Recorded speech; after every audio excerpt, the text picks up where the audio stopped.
Hello বন্ধুরা, চলুন আজকে আপনাদের সাথে একটা রেসিপি শেয়ার করব।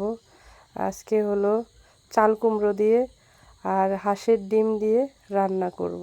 কিভাবে রান্নাটা করি তা আপনারা ভিডিওটা শুরু থেকে শেষ পর্যন্ত দেখে যাবেন।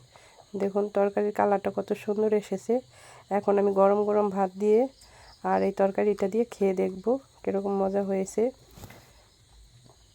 আপনাদের কি বলবো, খাবারের কথা অসাধারণ হয়েছে। আপনারা বাড়িতে একবার হলো এভাবে ট্রাই করে দেখতে পারেন।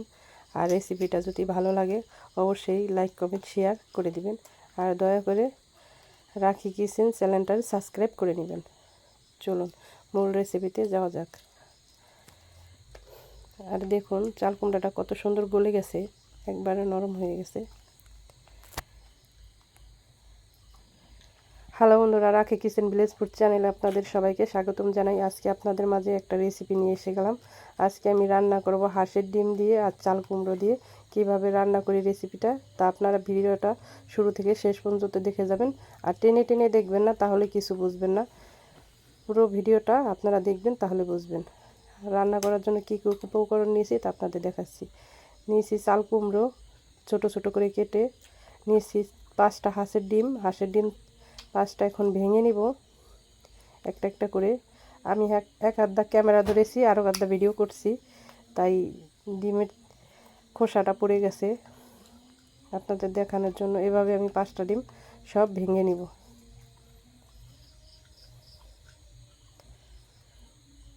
পাঁচটা ডিম আমার ভেঙে নেওয়া হয়ে গেছে।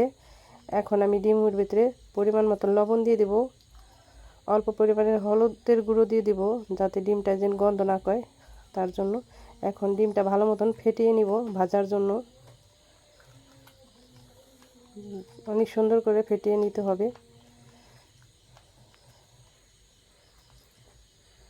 দেখুন বন্ধুরা, আমার ডিমটা ফেটানো হয়ে গেছে।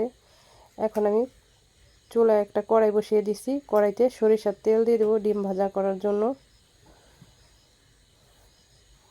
চুলার জালটা জ্বালিয়ে নিয়েছি। এখন একটা একটা করে ডিমটা আমি ভেজে নিব।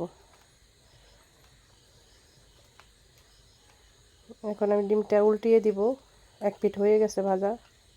এরকম করে আমি বাকি সব ডিমগুলো ভেজে নিব।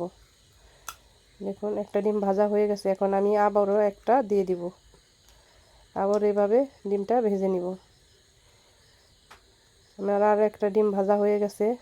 এখন আমি বাকি আরও একটা দিয়ে দিব। এভাবে আমি 5টা ডিম দিয়ে 3টা ডিম ভেজে নিলাম।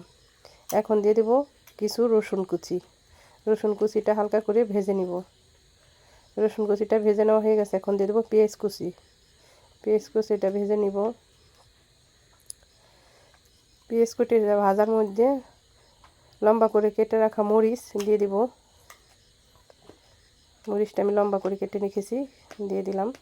এখন ভাজা হয়ে গেছে। এখন আদা বাটা, জিরা বাটা, শুকনো মরিচ বাটা, রসুন বাটা সব দিয়ে দিলাম। এখন ভালো মতন মশলাটা একটু ভেজে নিব।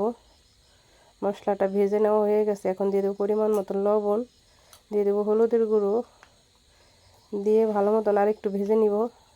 তারপরে বাটিটা ধুয়ে দিয়ে দিব। এখন আমি মশলাটা ভালো মতন কষিয়ে নিব।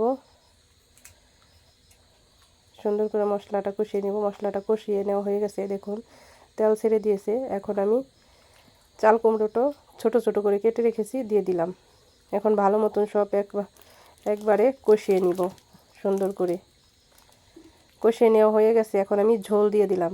ঝোলটা ফুটে গেলে তারপরে আমি ডিমটা দিয়ে দেবো উপর দিয়ে।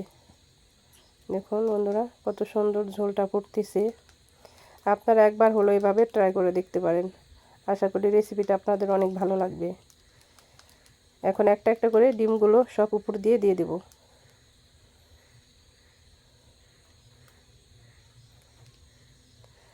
ডিম 3টে দেওয়া হয়ে গেছে। এখন আমি কিছুক্ষণ রেখে তারপরে গরম মশলা বাটাটা দিয়ে নামিয়ে নিব। এখন আমি গরম মশলা বাটাটা দিয়ে দেব উপর দিয়ে সুন্দর করে। এখন একটু নেড়ে দিব। কত অল্প সময়ের ভিতরে রান্নাটা করা হয়ে গেল। আপনারা একবার হলেও ট্রাই করে দেখতে পারেন, আশা করি ভালো লাগবে। আর আমার ভিডিওটা শুরু থেকে শেষ পর্যন্ত দেখে যাবেন। দেখে ভালো লাগলে অবশ্যই লাইক কমেন্ট শেয়ার করে দিবেন। আর রাখি কিচেন চ্যানেলটারে সাবস্ক্রাইব করে নেবেন। আর আমার পাশে থাকার জন্য অনেক ধন্যবাদ, আর আমার ভিডিওটা দেখার জন্য আপনাকে ধন্যবাদ।